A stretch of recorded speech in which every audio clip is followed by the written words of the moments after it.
Nós estamos começando hoje essa nova série.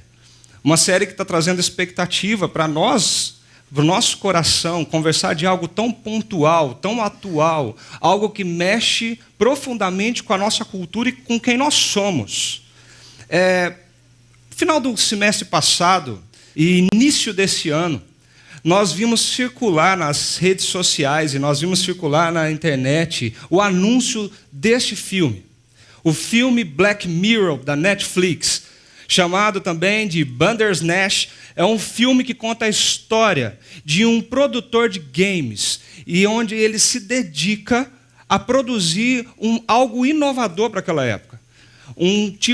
No ano de 1984, um ano bonito, o ano que eu nasci, esse programador tentava fazer algo diferente. Ele planejava um jogo de videogame onde as pessoas pudessem ter controle da situação e interagir com aquele game. Algo que naquela época não era tão comum. Era tudo muito planejado, tudo muito programado. Mas o que a Netflix veio como a maior criatividade desse filme foi que o próprio filme fala sobre a interatividade daquele que o assiste. O filme do Black Mirror, ele é um filme que você pode assistir com o seu celular na mão, com o seu tablet na mão, ou através da sua televisão, com controle remoto. Você decide para qual rumo o filme vai. É você que escolhe até mesmo as ações do personagem. De repente, você está assistindo o drama, a história, e na tela do filme aparece essa tarja preta, escrita 2 opções: aceitar ou recusar. E quem decide isso é você. O filme, a partir de então, ele toma rumos diferentes, com finais diferentes. Você pode acabar o filme em 5 minutos ou demorar 1h30 para assistir toda essa história. Coisas simples ou coisas complexas, como escolher entre 2 tipos de cereais matinais, aparecem nesse filme. E não de uma forma brusca e interrompida, mas de uma forma muito tranquila. Você escolhe e aquele personagem continua a encenar como se nada tivesse acontecido. Mas existe uma trama por trás disso. Existe algo profundo sendo pensado nesse filme. O personagem principal, ele por horas e horas, ele pergunta, olhando para cima, dizendo: quem está me controlando? Eu tenho o controle da minha vida. O que está fazendo eu tomar essas decisões? E ele olha para a tela do computador, ele se dirige à câmera e ele diz: quem me controla? Essa é a grande pergunta do filme Black Mirror. Quem tem o controle? E é exatamente nessa linha de pensamento que toda essa série foi pensada. Nós estamos tratando de uma expressão on demand. É uma expressão em inglês que significa sob demanda ou pronta entrega, mas que popularmente tem ficado muito comum. Nós assistimos filmes on demand. Nós assistimos séries on demand. A tecnologia on demand, em português sob demanda, ela é a possibilidade do consumidor acessar conteúdos através de equipamentos eletrônicos quando você quer, do jeito que você quer. Se você quiser parar na metade do episódio e assistir depois, você pode. Se você não gostar daquela série, você pode passar para outra. Se você não tem tempo para assistir durante o dia, você pode assistir de noite. On demand é você fazer as suas escolhas. É você decidir quem tem o controle. É você que decide para que rumo a tua vida de entretenimento vai. Nós estamos vivendo uma geração on demand. Nós estamos vivendo muito mais do que simplesmente assistir filmes e séries na nossa televisão. Nós estamos construindo uma cultura on demand. Porque não somente nós vimos a internet nascer, a minha geração de 84 viu a internet nascer, viu os smartphones nascer. Nós vimos muita coisa tecnológica que hoje nós olhamos e assustamos até. Mas uma pesquisa recente da UOL diz que crianças, essa geração que tem nascido após o ano 2000, crianças e adolescentes são nativas da geração on demand. Eles não viram essa tecnologia surgir. Eles já nasceram com ela. Eles já nasceram com o celular na mão. Eles já nasceram tendo a tecnologia do tablet disponível para eles. Eles não sabem o que é ter que esperar segunda-feira até às 9, 10 horas da noite para assistir aquele filme que a gente queria assistir. Eles não sabem o que é ter que esperar você assistir um episódio daquela série favorita e, de repente, você ter que esperar uma semana para naquele dia, naquele horário, você saber o que aconteceu com aquele personagem. Eles não sabem o que é isso. Eles vivem o agora. Eles vivem o instantâneo. Para eles, é um dedo e um clique. E tudo se transforma. E se eu não gostar, descarta. Se eu não quiser, joga fora. Escolhe outra. Troca. Troca. E nós estamos vivendo uma geração que tem compartilhado e que tem valorizado isso. Eu não sei você, mas você já viu essa cena? De repente, o bebê chora. A chupeta não acalma mais, mas quando você põe um celular com a galinha pintadinha ligada, parece mágica. De repente você vê pessoas que o feriado de família, onde as pessoas olhavam umas nos olhos das outras, pessoas sentavam em volta da mesa para conversar. Hoje, quando você vai viajar, a primeira pergunta que os nossos filhos nos fazem é: lá tem internet? Lá tem Wi-Fi? Quando nós chegamos na casa das pessoas, nós perdemos momentos preciosos porque descobrir a senha do Wi-Fi se tornou mais importante do que se arrumar para sair de casa. Nós estamos numa geração onde a garota, adolescente, se recusa a comer quando aquela pessoa que ela segue nas redes sociais faz greve de fome. Nós estamos numa geração onde o intervalo comercial da TV aberta é uma tortura. É um absurdo eu ter que gastar 30 segundos do meu precioso tempo vendo propaganda comercial. Nós estamos numa geração que o medo de acabar a luz não é mais do escuro, mas é de ficar sem bateria, é de ficar sem a internet. A geração on demand está cada vez mais e mais conectada a isso. Essa cultura, ela está cada vez mais precoce. No Brasil, 79% dos jovens com idade entre 9 a 17 anos têm acesso à internet. E a experiência inaugural acontece cada dia, cada vez mais cedo. Isso causa, nessa geração que está emergindo, nos nossos filhos, nas nossas crianças, uma sensação de eu tenho controle. O controle está nas minhas mãos. Eu não posso esperar. Eu não quero esperar. Mas não é só as crianças. Nós estamos falando da geração nativa a essa cultura on demand. Mas nós não desgrudamos os nossos olhos dos nossos smartphones. Nós somos viciados em aplicativos. Você já percebeu isso? Às vezes nós olhamos até o celular um do outro para ver se o outro tem um aplicativo diferente, mais funcional do que o que você tem. E de repente ele está facilitando a vida dele e você ainda não sabe daquilo. Nós somos viciados, nós somos constrangidos com as facilidades que nos levam a uma comodidade absurda. Nós hoje temos médicos usando dos aplicativos de saúde para solicitar exames, até mesmo ler resultados, acompanhar os pacientes do consultório dele, enquanto a família alimenta o aplicativo em casa. Nós temos hoje salão de beleza on demand. Você clica num botão e aí você tem o serviço na sua própria casa ou no seu próprio condomínio, um espaço reservado. Nós temos supermercados que você não precisa mais estar presente. Você abre o seu celular, você liga seu celular, abre o aplicativo e ali você escolhe os produtos que você quer. Você não precisa nem do cartão de crédito físico, porque você pode pagar online. Você só precisa retirar quando esses produtos não são entregues na sua porta. Para quê?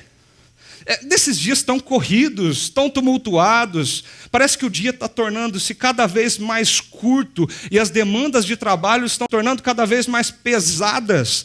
Nessa cultura que nós estamos, a comodidade ela grita mais alto. Para que dirigir se eu posso ter um motorista particular e nem preciso desgastar meu carro? Eu chamo, ele me pega na porta de casa, eu escolho até o caminho por onde ele vai. E dali, eu tenho a praticidade, a comodidade. Para quem ir no supermercado enfrentar filas nos caixas, banco, esquece. Isso é coisa do passado.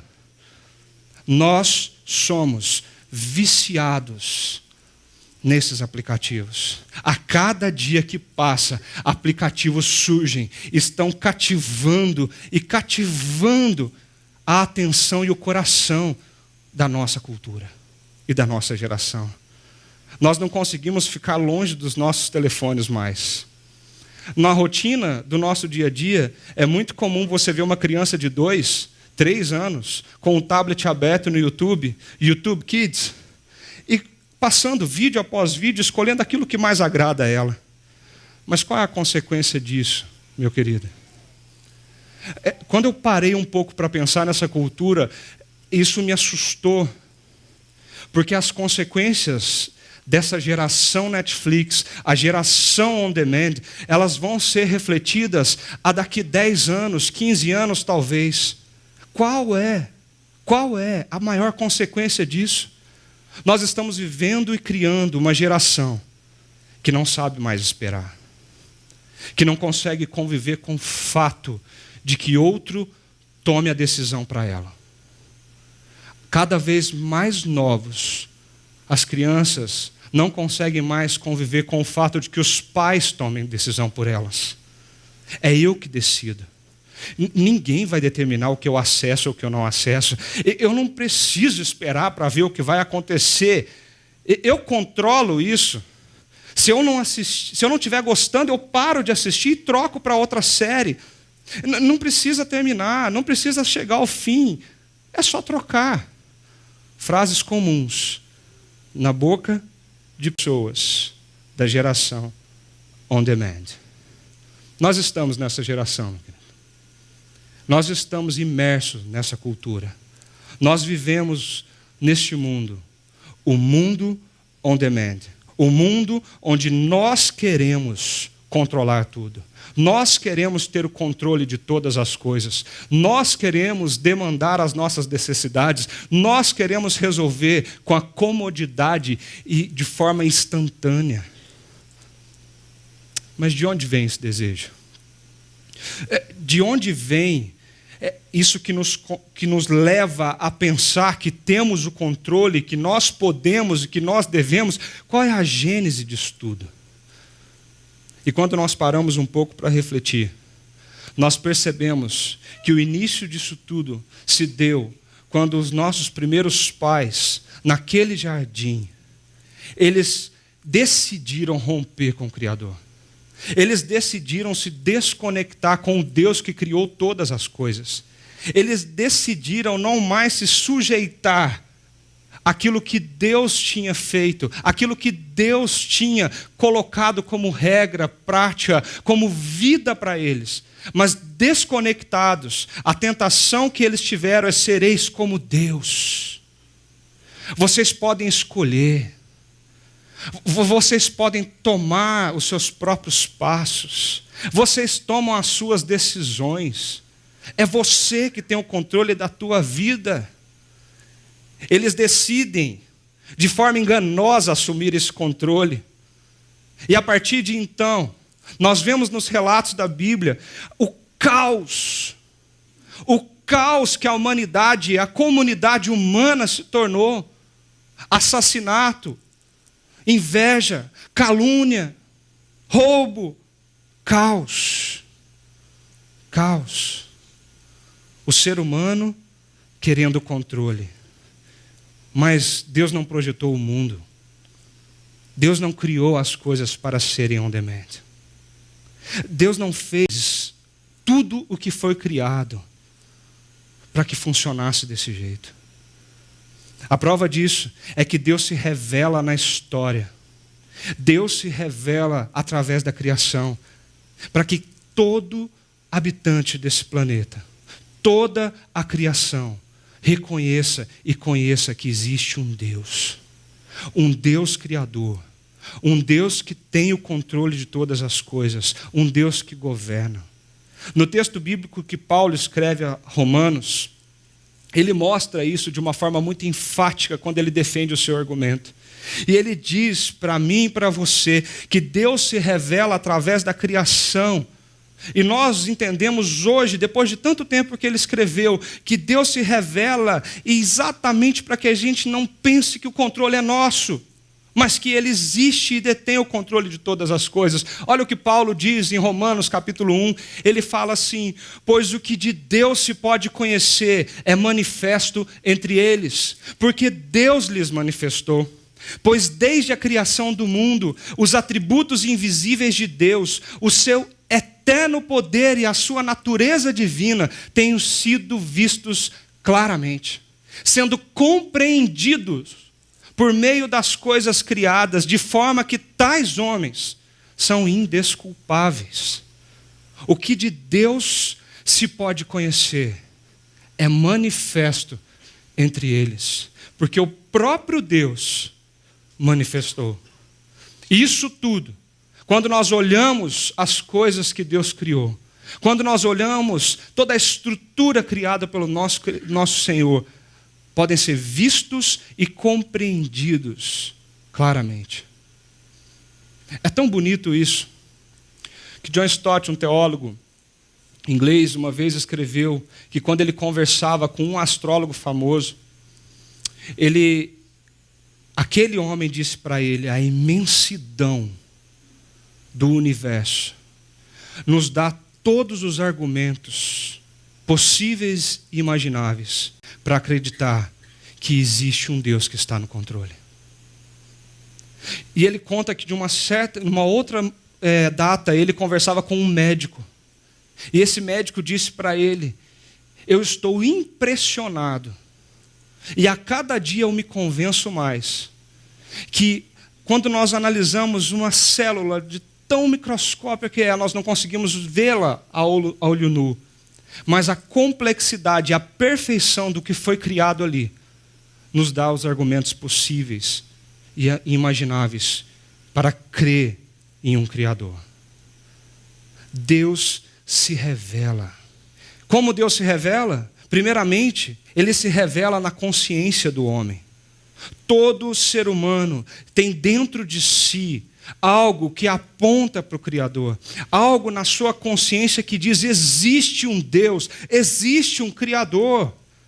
Quando nós olhamos as palavras do teólogo João Calvino, nós percebemos ele dizer isso há muitos anos atrás. Deus mesmo infundiu em todos certa noção da sua divina realidade. Ao olhar as Escrituras, ao olhar aquilo que foi criado, nós chegamos a essa conclusão. Um psicólogo chamado Paul Bloom, ele também relata isso quando fazia algumas análises com crianças. E ele chegou à conclusão do seguinte: quando as crianças são perguntadas diretamente sobre a origem dos animais e das pessoas, elas tendem a preferir explicações que envolvem um criador intencional, mesmo que os adultos que as criaram não. Em outras palavras, tendem a ter um conceito de Deus, mesmo que seu pai não acredite nesse Deus. As crianças, a consciência infantil já aponta que todas as coisas criadas passam por alguém que as criou. E é nesse argumento que Paulo diz: por meio das obras criadas, Deus se revela a todos. Por meio daquilo que ele criou, Deus mostrou a sua natureza divina, o seu poder, aquilo que ele é. Nós podemos ver, nós podemos compreender. Cícero, um grande filósofo da história, diz que você não vê a deidade. Contudo, pela contemplação de suas obras, você é levado a reconhecer um Deus. Quando você contempla aquilo que ele fez, a complexidade de tudo que existe, e como isso tudo funciona perfeitamente, nós somos levados, a mesmo que os nossos olhos não enxerguem, a reconhecer que existe um grande Deus, soberano, cuidando de tudo isso. Entender que existe um Deus traz para o nosso coração algo muito importante. Porque entender que existe um Deus significa submeter-se a alguém que é infinitamente maior que eu e entender que Ele tem o controle. Quando nós entendemos que Deus se revela e que Deus existe, nós estamos submetendo a nossa mente e o nosso coração a uma verdade. Existe um Deus que controla todas as coisas, porque Ele é imensamente maior do que eu. O conhecimento de Deus está impresso no nosso dia a dia. O conhecimento de Deus está impresso na humanidade. O conhecimento de Deus pode ser visto claramente por qualquer um de nós. Dia após dia, eu e você podemos nos deparar com alguma situação onde nós vamos olhar e dizer, realmente, existe um Deus infinito e grande. Mas, mesmo tendo conhecimento desse Deus, o ser humano rejeita Ele. Paulo continua o seu argumento dizendo o seguinte: portanto, a ira de Deus é revelada dos céus contra toda impiedade e injustiça dos homens, que suprimem a verdade pela injustiça. Porque tendo conhecido a Deus, não o glorificaram como Deus, nem lhe renderam graças, mas os seus pensamentos tornaram-se fúteis, e o coração insensato deles obscureceu-se. A palavra usada aqui por Paulo é uma palavra muito forte, porque é alguém que tem um conhecimento, que sabe de uma verdade, que consegue ver essa verdade claramente, mas que ao invés de viver sobre aquela verdade, ele decide suprimir, reter, esconder, guardar aquilo e trocar essa verdade pela prática da injustiça, pelo não reconhecimento de Deus e pela ingratidão. Quando o ser humano não reconhece e não glorifica a Deus, ele está dizendo, não existe um Deus para ser glorificado. Quando o ser humano troca a glória de Deus e não lhe rende graça, como está escrito aqui no nosso texto, ele está dizendo que não existe motivo nenhum para agradecer a esse Deus Criador. Eu não preciso ser grato, porque quando eu sou grato a alguém, eu me coloco abaixo dessa pessoa. É alguém que fez algo por mim. Render graças a Deus é reconhecer que Ele é infinitamente maior que nós. Nós preferimos reter, esconder, guardar, reprimir a verdade de que existe um Deus e buscar o nosso próprio prazer. O texto prossegue dizendo, trocaram a verdade de Deus pela mentira e adoraram e serviram a coisas e seres criados em lugar do Criador, que é bendito para sempre. Além do mais, visto que desprezaram o conhecimento de Deus, Ele os entregou a uma disposição mental reprovável para praticarem o que não deviam. O ser humano, querendo controle, nega a Deus para se colocar no centro de todas as coisas. O ser humano, querendo controle, não reconhece que esse Deus existe, não glorifica Ele como Criador de todas as coisas, o Deus soberano. O ser humano, querendo controle, não agradece, não reconhece o favor, a graça, a misericórdia. Mas ao invés disso, ele troca. Ele troca a verdade de Deus pela mentira.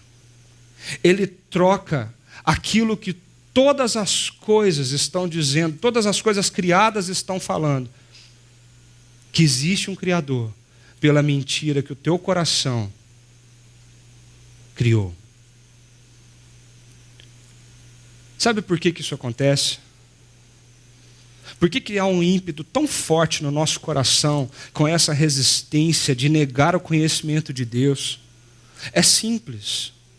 Se você sair desse auditório hoje e conversar com as pessoas, mais e mais pessoas reconhecem que a espiritualidade é algo muito importante na nossa vida.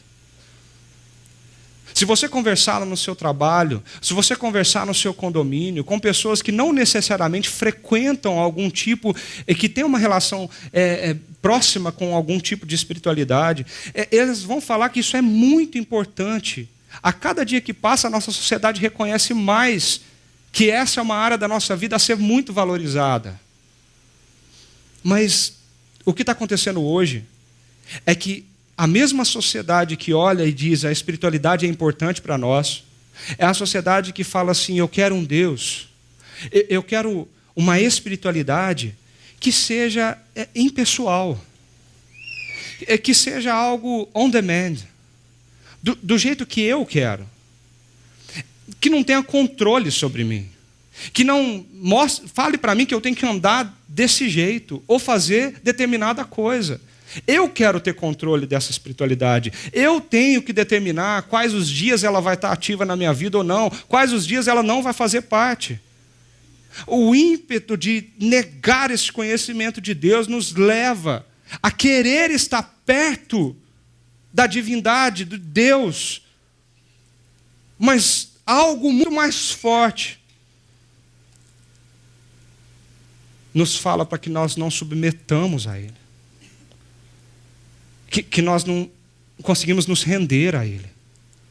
Nós queremos Deus, mas um Deus do meu jeito, na minha hora, no meu momento. Um Deus on demand. As pessoas viram as costas para Deus. As pessoas alegam que esse Deus não existe. Porque, na verdade, ninguém quer se submeter a essa autoridade. O coração humano, depois do pecado, o coração humano, depois da escolha, da desconexão, é um coração que não quer se submeter. E quando nós não nos submetemos, algo muito perigoso acontece comigo e com você. Nós começamos a criar os nossos próprios deuses. Nós começamos a criar algo para preencher esse espaço na nossa vida. Nós começamos a criar algo para preencher esse espaço no nosso coração. E numa vida on demand, os ídolos são criados no lugar de Deus. Olha o que Paulo diz, dizendo-se sábios, tornaram-se loucos e trocaram a glória do Deus imortal por imagens feitas à semelhança do homem mortal, bem como de pássaros, quadrúpedes e répteis. Trocaram a verdade de Deus pela mentira, adoraram e serviram a coisas e seres criados em lugar do Criador, que é bendito para sempre. Amém. O que nós fazemos? Nós nos julgamos sábios e donos dos nossos caminhos. Nós nos julgamos sábios a ponto de conseguir escolher as nossas próprias demandas. Nós queremos decidir, nós queremos o controle, nós queremos dizer, é assim que a nossa vida será. Mas muitas vezes, a humanidade se tornou pessoas sem condições de exercer o juízo. Pessoas que não conseguem tomar decisões. Por isso o termo loucos. Trocando a glória de Deus e construindo para si ídolos, ídolos e mais ídolos. E qualquer coisa pode se tornar um ídolo na nossa vida. Quando nós ouvimos a palavra ídolo, nos dá a impressão de que esse ídolo seria algo ruim que nos apodera, algo ruim que vem sobre a nossa vida e exige as nossas demandas, mas não necessariamente algo ruim se torna um ídolo na nossa vida. O trabalho que nós temos é essencialmente bom, é algo que Deus criou. Nós devemos trabalhar com o coração satisfeitos pela criação de Deus, pela nossa vocação, os nossos talentos, mas de repente, se nós tirarmos Deus do controle da nossa vida e pensarmos que nós a controlamos, nós podemos levar o nosso próprio trabalho, a nossa carreira profissional a ser algo tão forte, tão alto, tão valorizado no nosso coração que aquilo se torna um ídolo para nós. Nós vivemos em função da nossa carreira profissional. Nós fazemos tudo em função da nossa carreira. Nós amamos a nossa carreira. Nós servimos a nossa carreira. Nós nos dedicamos à nossa carreira. Toda a minha vida é por ela.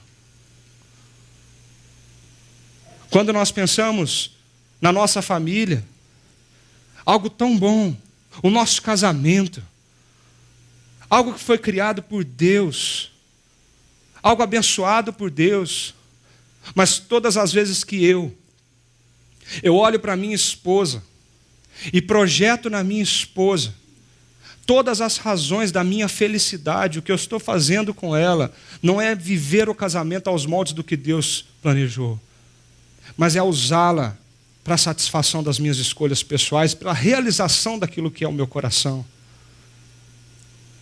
Eu posso fazer do meu casamento um ídolo na minha vida.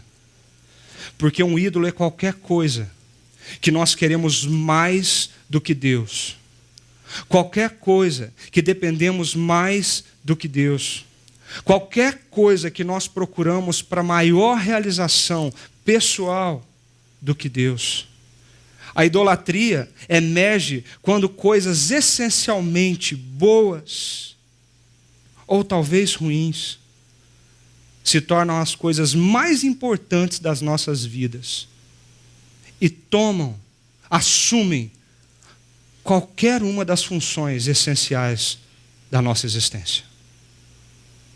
Nós criamos ídolos. Nós rejeitamos a Deus, suprimimos a verdade e criamos ídolos. E a geração on demand tem buscado algo que cria esse ídolo, a autonomia humana. Mas tudo isso nos traz grandes consequências.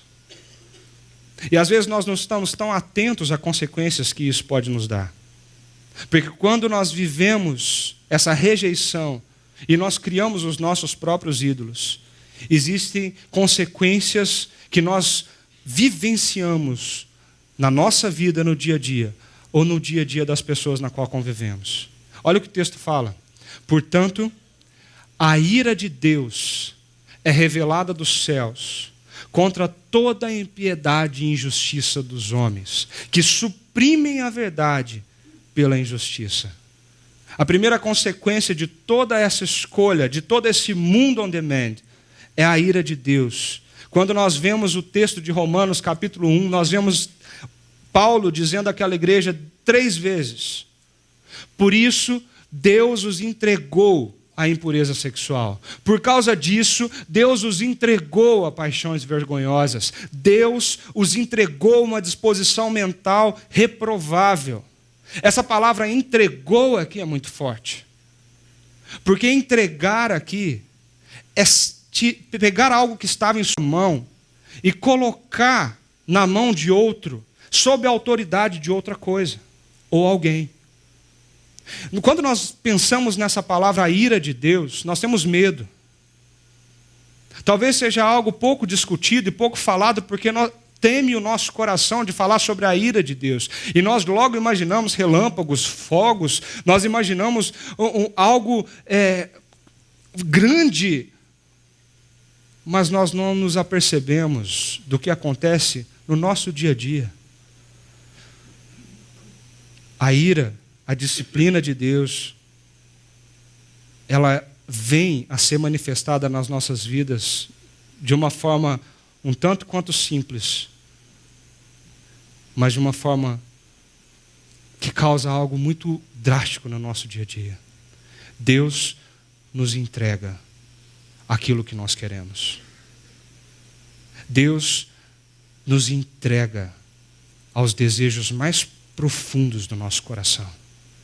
Deus nos entrega, deixando que nós vivamos aquilo que nós queremos viver, do nosso jeito e da nossa maneira. Todas as vezes que eu penso nisso, me vem um temor muito grande no coração. Porque quantas vezes nós olhamos para nós mesmos e pensamos: nossa, quantos defeitos eu tenho. Você já passou por aquela situação onde você pede algo para Deus e nada acontece. E de repente, você, depois de alguns anos ou alguns meses, você olha para trás e fala assim, nossa, graças a Deus, ainda bem que Deus não respondeu minha oração. Porque era algo que eu desejava, mas que eu não necessariamente precisava. Era algo que eu desejava, mas que eu não necessariamente podia ter nas minhas mãos. Esse entregar é nos deixar ao controle do nosso eu, é nos deixar ao controle dos nossos desejos. E quando o ser humano é entregue ao controle dos seus desejos, o caos, a degradação da comunidade humana começa a acontecer. E é por isso que nós ligamos os nossos noticiários, nós olhamos as redes sociais, nós vemos notícias e notícias e notícias de quão degradada está a nossa sociedade. O ser humano entregue aos seus desejos. Deus permite que eles escolham maneiras de pensar e viver, mas essas maneiras são autodestrutivas. E dessas maneiras de pensar e de viver, o ser humano começa a trilhar uma visão distorcida de mundo. O texto prossegue dizendo que, além do mais, visto que desprezaram o conhecimento de Deus, eles entregou uma disposição mental reprovável para praticarem o que não devem. Uma visão mental reprovável aqui, a mente reprovável é uma mente, é muito mais do que simplesmente o pensamento.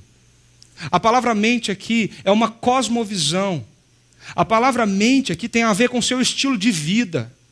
É com aquelas verdades, aqueles princípios que guiam os teus passos e as tuas decisões. Como já foi dito aqui em outras séries anteriormente na nossa comunidade, a cosmovisão é a visão de mundo que nos leva a prosseguir na jornada. De acordo com a tua cosmovisão, tudo na tua vida vai ser tomado decisão a partir daquilo. Aqui, Paulo diz, a Bíblia nos fala que as consequências dessa necessidade do controle com a rejeição de Deus, as consequências disso é uma cosmovisão falsa, uma visão de mundo errada. E quando isso acontece, nós vivemos de forma errada, tomamos decisões erradas. Quando isso acontece, deuses falsos emergem e eles fazem promessas falsas. O Deus sexo fala para nós, quanto mais relacionamentos você tiver, mais você ficará bem consigo mesmo, então aproveite, então viva. O Deus dessa era, o Deus sexo fala para a gente, vá, pratique, faça, não importa se é dentro ou fora do casamento. Se você parar para pensar, o Deus dinheiro fala para nós, quanto mais dinheiro você conseguir, você finalmente terá segurança e paz. Ele nos engana. Ele coloca a nossa cosmovisão acreditando que se você tiver uma conta bancária cheia, você estará seguro de qualquer perigo que vir pela frente. E nós caímos nessa. Nós acreditamos que nós precisamos guardar para que nós possamos estar seguros no amanhã. Ou pior, nós precisamos gastar para que nós possamos ser reconhecidos e ser alguém na sociedade. O poder nos cativa. E a promessa desse Deus é quanto mais degraus você subir na escada, mais admiração você vai alcançar. E se você não for admirado, você vai ser respeitado. O fato é que se você tiver poder, Ele nos promete, você vai estar acima das pessoas. Você será como um Deus sobre elas. Nessa cosmovisão distorcida de mundo, o Deus do consumo nos fala que quanto mais comprarmos, mais nós vamos conquistar. Quanto mais eu conseguir comprar, mais eu vou ter. Quanto mais eu ter, mais chance de eu conquistar e o meu ego infla, o meu orgulho cresce. O Deus da liberdade nos promete que essa autonomia, É uma liberdade que nós experimentamos todos os dias. Você não está preso a nada, você não está preso a ninguém, porque quem decide, quem toma as decisões é você. O Deus da beleza, Ele diz para cada um de nós, quanto melhor for seu corpo, independente da tua idade, mais você vai ser desejado. Mais prazer isso vai te dar. Você. Quem é o centro de toda essa história? Eu. A cosmovisão que o mundo on demand, que a vida on demand traz para nós, tira Deus e coloca o eu. Você agora é o dono da tua vida. Você dirige os seus passos. E isso nos leva a um estilo de vida totalmente inapropriado. Além do mais, visto que desprezaram o conhecimento de Deus, mais uma vez, Ele os entregou a uma disposição mental reprovável.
Entre a sociedade humana.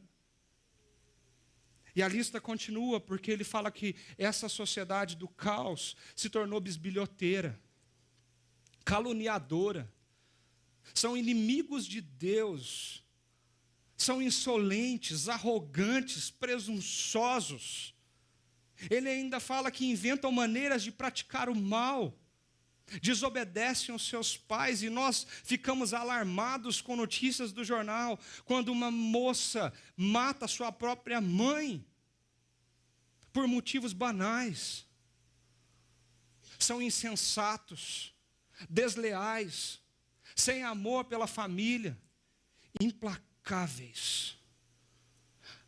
O desejo humano cresce, e parece que nada consegue conter os limites de alguém que foi entregue aos seus próprios desejos. Isso nos assusta, eu sei. Mas essas são as consequências da cultura e da geração que há muito tempo atrás escolheu se desconectar do Criador e viver on demand.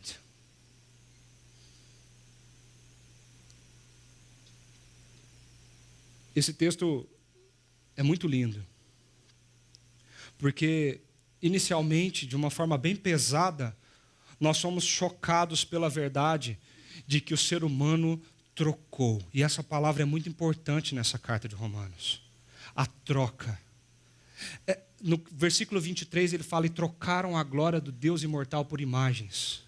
No versículo 25, trocaram a verdade de Deus pela mentira. No versículo 26, até as suas mulheres trocaram suas relações sexuais naturais por outras contrárias à natureza. Trocaram. Essa palavra se repete muitas vezes nesse livro, a carta de Paulo aos Romanos. Essa palavra tem uma raiz no grego, que ela é parecida em cada sentença que ela aparece ali. Ela é a mesma. Mas o que mais nos constrange nessa história, porque quando ouvimos tudo isso, nosso coração se pesa e nós nos perguntamos: ok, e como nós vamos sair disso? Como nós vamos sair dessa? Nós estamos imersos nessa cultura, nós estamos criando a geração Netflix, a geração on demand. Como que nós vamos nos livrar de todas essas consequências descritas aqui? E a resposta é linda.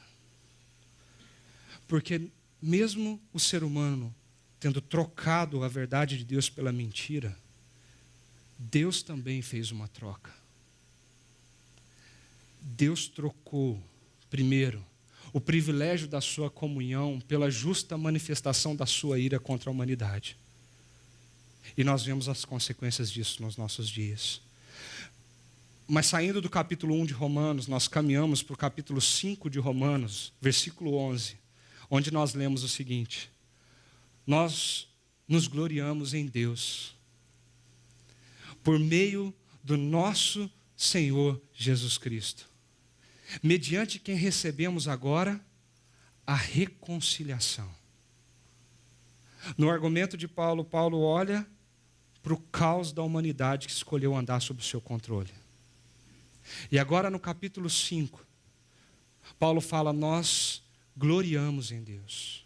Nós reconhecemos Deus por meio de Jesus Cristo, mediante quem nós recebemos a reconciliação. E onde está a parte mais linda desse argumento? É que a palavra reconciliação tem a mesma raiz das palavras trocaram, trocaram, trocaram. Sabe o que significa reconciliar? Reconciliar é trocar de volta. Nós rejeitamos e abandonamos Deus. Pegamos o controle na mão e pensamos que nós conseguiríamos viver por nossa própria conta. Deus manifesta a ira dele, trocando a comunhão, a presença maravilhosa dele, daquele jardim, agora entregando o ser humano aos seus desejos. E o caos se instala na terra. Mas por fim, Deus faz mais uma troca. Deus troca de novo. Deus troca a sua glória, a sua majestade. Deus troca os atributos dele. Deus se esvazia e vem aqui na terra, como um homem, como eu e como você, no meio do caos da humanidade, no meio de uma humanidade corrompida, uma humanidade entregue aos seus desejos. Ele vem aqui para morrer em nosso lugar. E Deus troca a sua glória pela cruz. Deus troca a sua magnitude para se tornar alguém tão frágil como eu e você. Para viver o que eu e você vive, mas agora sem pecado. Ele se entrega no nosso lugar naquela cruz. E reconhecer a troca da reconciliação é dizer: Deus, o controle não é meu. Reconhecer a troca da reconciliação é dizer: Deus, eu entrego o controle da minha vida para o Senhor. Eu entendo que a cruz significa eu perder o controle. Quando eu olho para a cruz, eu entendo que essa cruz era minha, porque eu estava entregue aos meus desejos, estava entregue aos meus pecados. Eu rejeitei Deus. Mas eu olho para a cruz e vejo a troca de Jesus, que diz para mim e para você: vem se render de novo. Me entregue o controle da tua vida. Me entregue o controle dos seus desejos, o controle das suas emoções, me entregue o controle daquilo que você é. E deixa eu decidir por você. Deixa eu te levar para uma vida imensamente melhor do que o que você vive. Deixa eu entregar para você a paz que você precisa para dormir todos os dias. Deixa eu trocar a ansiedade pela satisfação. Deixa eu trocar a tristeza pela alegria. Deixa eu colocar propósito, colocar sonhos, colocar esperança no seu coração no meio de uma sociedade tão caótica. Deixa eu. Sabe o que Deus está fazendo essa manhã? Chacre Guatemi. Depois de apresentar um cenário tão pesado, eu sei, é pesado. Deus está fazendo um convite, mais uma vez para você. Para de me trocar pelo dinheiro. Para de me trocar pelo poder. Para de me trocar pela satisfação pessoal, pelo prazer, pela beleza. Deixa eu controlar você. Acredite que quando eu estou dando um play, eu sei o que eu estou fazendo na tua vida. Eu acredito que quando eu dou uma pausa, eu sei o que eu estou fazendo na tua vida.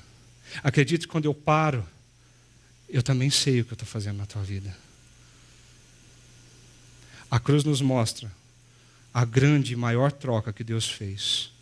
A vida dele pela sua. Nós só podemos viver através de Jesus.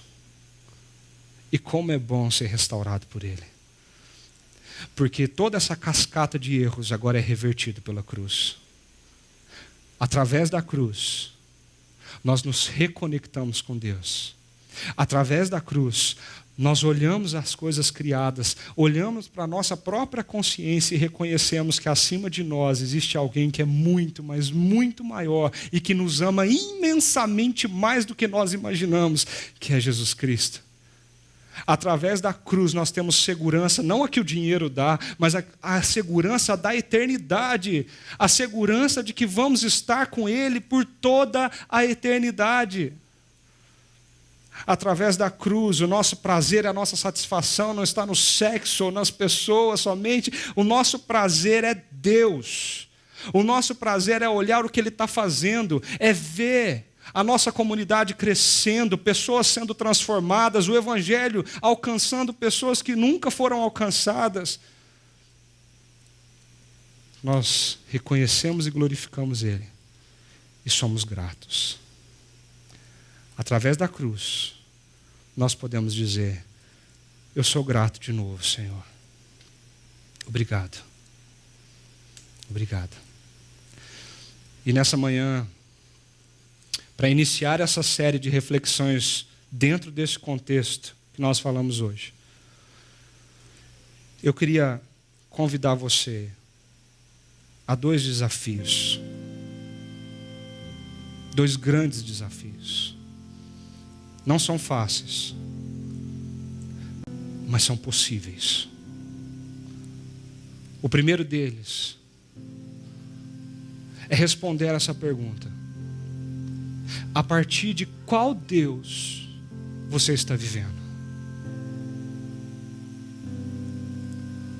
Quando foi que você deixou, você suprimiu, você reteve a verdade de Deus e começou a viver a partir de outras cosmovisões, de outras realidades, de outros deuses?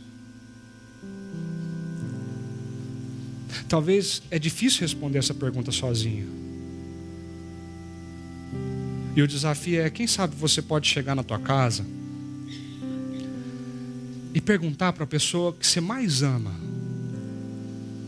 que convive com você todos os dias, seja a tua mãe, o seu pai, seja a tua esposa, o teu esposo, seja um amigo bem próximo, alguém que você convive, que sabe como você é. Que tal você chegar para essa pessoa, contar um pouquinho sobre essa história e perguntar para ela: me ajuda a entender a partir de que realidade, de que Deus eu estou vivendo? Como são as minhas atitudes? O que elas demonstram?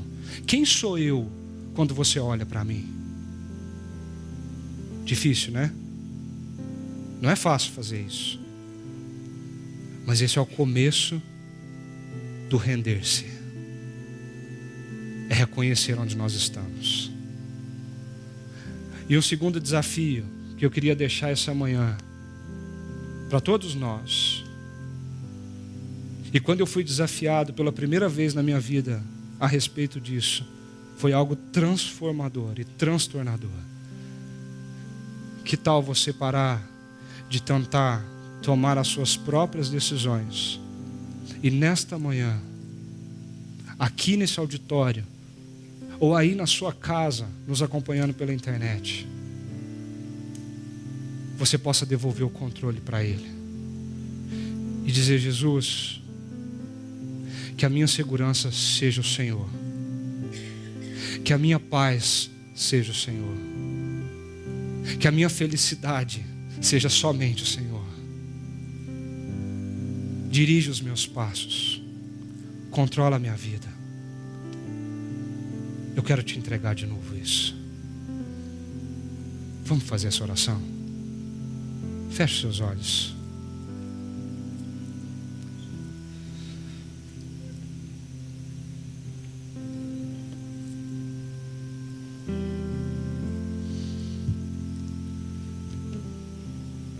Essa realidade, Senhor, nos assusta.